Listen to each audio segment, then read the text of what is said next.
Rob with Taco Tunes. Thanks for coming back and checking out another one of our videos. Today we're going to be looking at our new product. It's called the Recurve EZQ.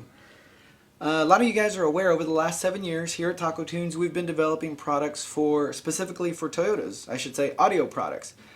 Everyone always asks, what the heck is Taco Tunes?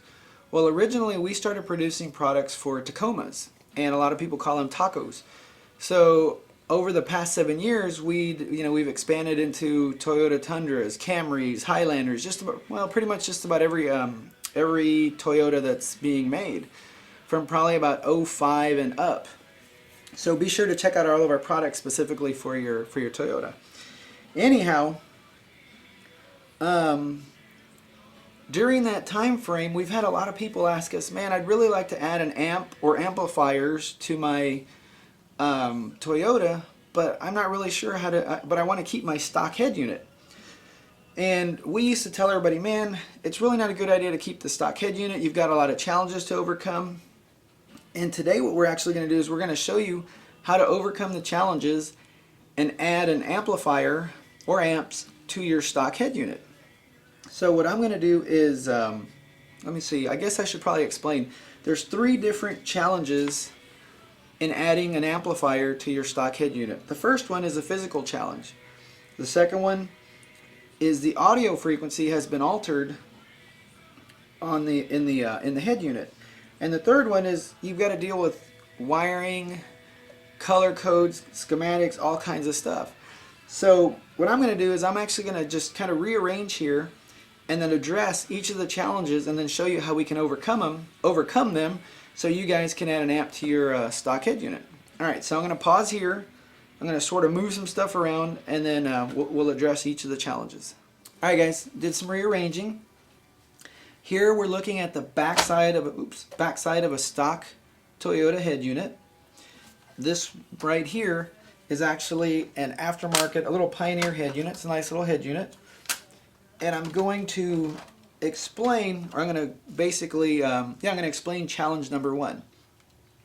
Okay, challenge number 1 was a physical challenge. Okay, so if you, let me see how to explain this. I'm going to take this this is going to be real basic. For you guys that are, I'm going to switch gears here a little bit. For you guys that are pretty familiar on how this all works, you probably just want to jump to the installation videos. I'm going to try and keep this real basic for the guys that are kind of new to this. So again, if you know what you're doing, jump ahead. If not, I'm going to try and keep it real basic, so I'm going to go slow. So anyhow, alright, so what we've got here is, here we're looking at an amplifier. This is a really nice amplifier from Exile Audio. It's a 5-channel amp. And you'll notice that we've got RCA inputs here. On the back of this aftermarket Pioneer unit, we've got RCA outputs. So the physical challenge that we're faced with right now is how do I get signal from here to here? Well, in an aftermarket head unit, it's pretty easy because they come with these RCAs or RCA plugs, and then you're going to use a cable kind of similar to this. This is a really neat wire, really neat cable from Stinger. This is a 6-channel RCA cable, and all a channel means is your right speaker is one channel, your left speaker is another channel. And this happens to be labeled front, rear, and subwoofer. And back here on the back of this stock head unit, or I'm sorry, this aftermarket head unit, you've got a front right speaker, a front left speaker. So here we've got a front, right, and left. So all we simply do is plug in the front right, the front left, and then the same thing for the rear. Oops, grabbing the wrong one. Grab this one here, it's the rear. The red, it's marked here red. And I plug in here. So, and what this is doing is this is going to deliver a low voltage signal to the amplifier. So you get a lot cleaner signal coming from here than if we were getting the signal off the speaker wires. And again, let me plug this last one in.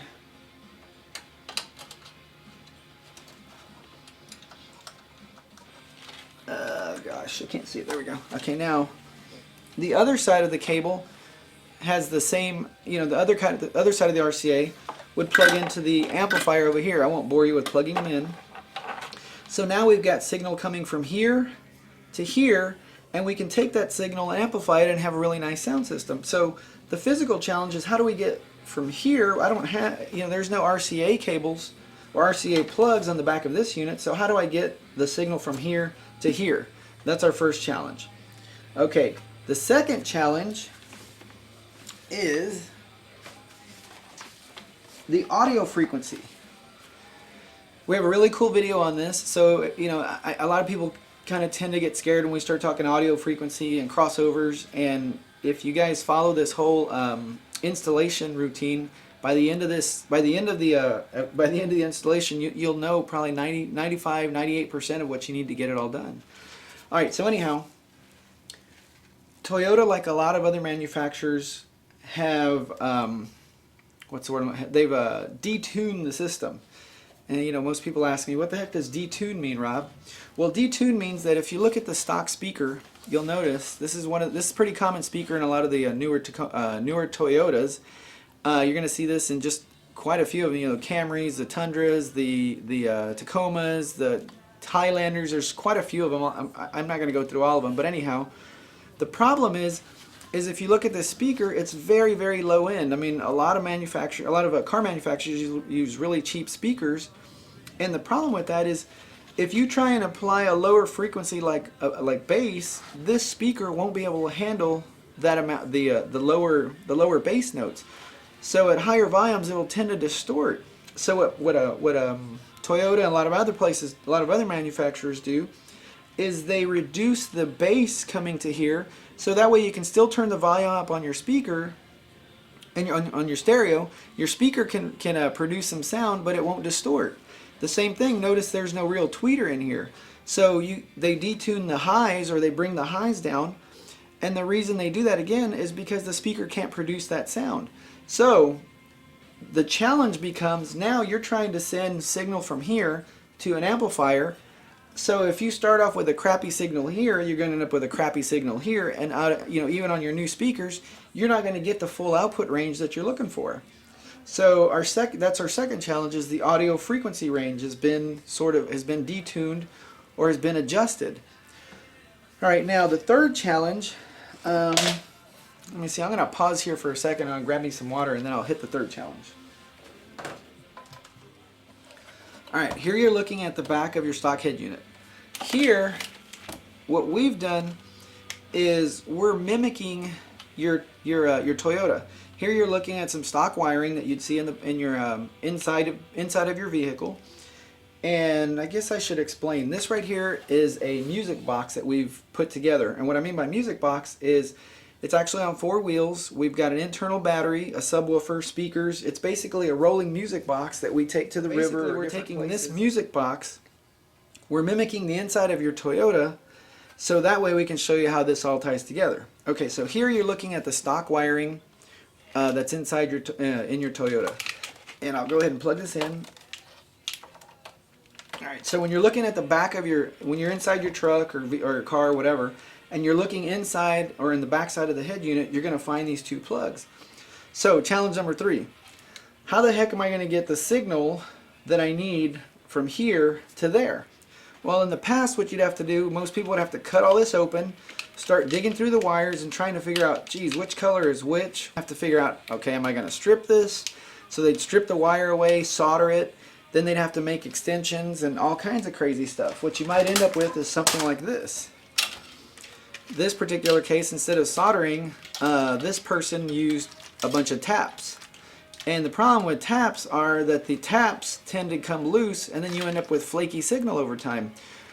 For this type of setup, soldering is usually the best bet. But again, who wants to sit there and solder and cut and splice for hours, and then hopefully, hoping you have the correct color code selected?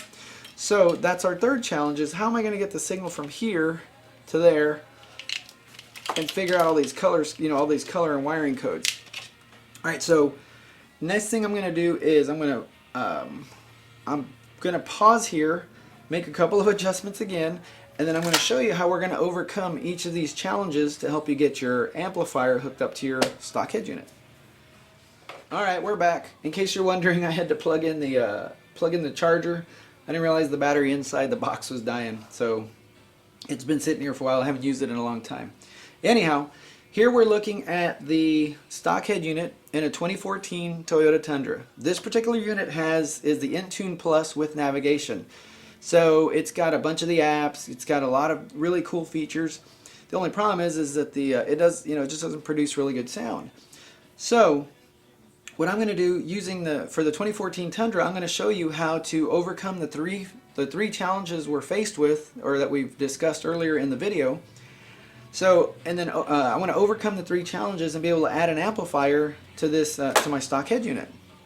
So what I'm going to do is I'm going to basically flip this around like this, and I'm going to plug in wires again. And what we're doing is I want to make sure that this is just like your truck. So here, it's not, I don't know if you can see it. Let's see if you can see it there. It fires up. So right now, basically, we're back to a stock setup in your truck. You know, for all intents and purposes, we're demonstrating if this was sitting inside your truck. So I'm going to flip this around again. And now, how am I going to get the signal out of here to there? Well, this is where the Recurve wiring system comes in. We have the Recurve wiring system that ties into the Recurve. So let me move this forward here. And then let me grab these.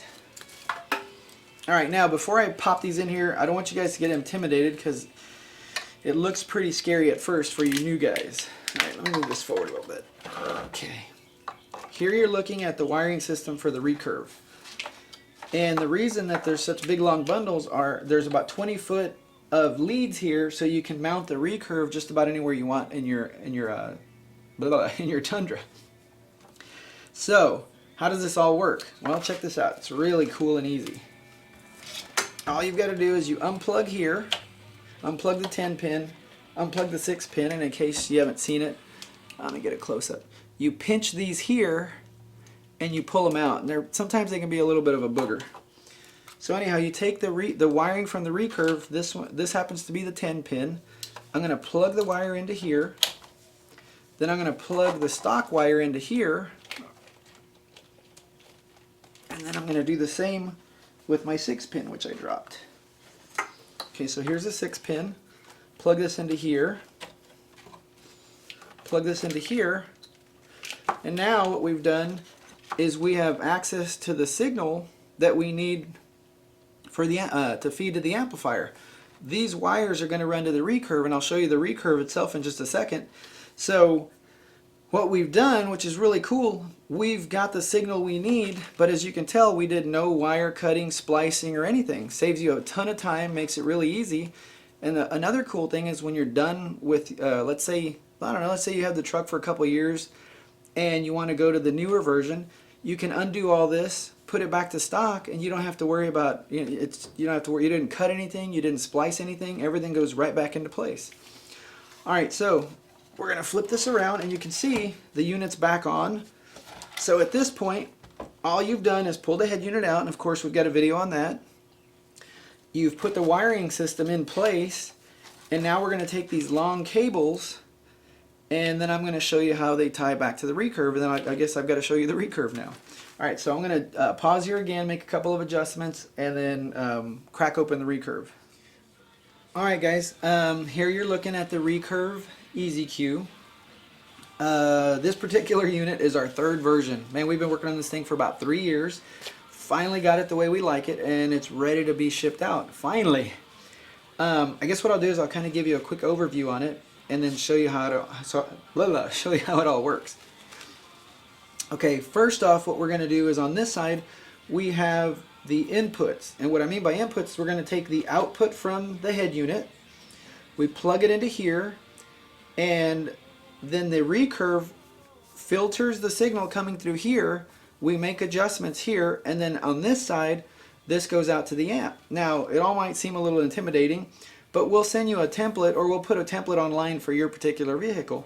So all these knobs will come pre-adjusted, and then you guys can sort of adjust them as you need, and it's actually going to be pretty easy. Some of you guys might be intimidated.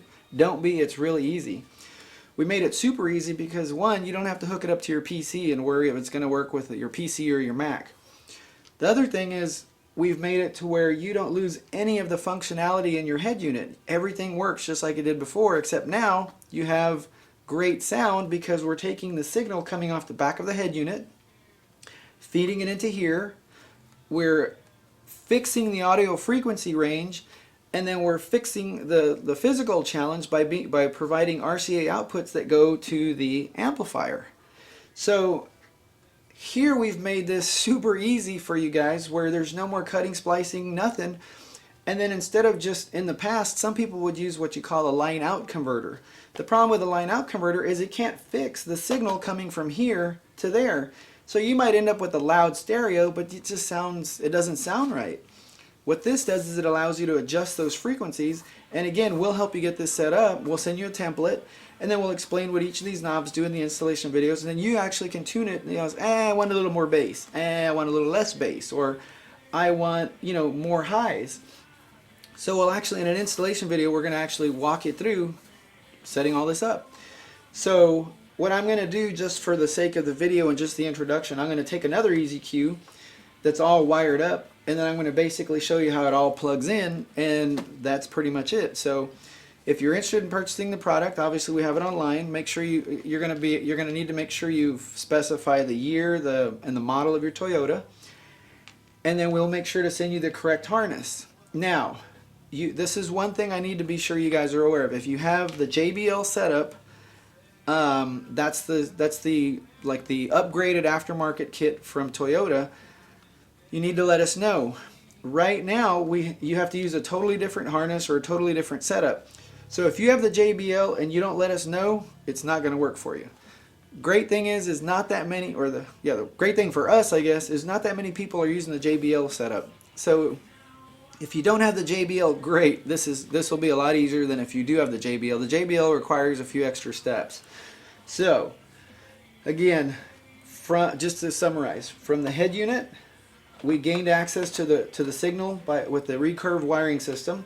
It feeds into the EZQ here. We adjust the signal here, and then it goes out to the amp. So I'm going to just readjust here. I'm going to have one all plugged in, ready to roll, and then I'll show you guys how it ties together. All right, so I'm going to pause here. All right, to summarize and sort of close out the video here, we've got the stock head unit, the Recurve wiring system, and then you saw earlier how we get the signal. Now here you're looking at the wires actually plugged into the unit. This side is used for the power. This side is the speaker input.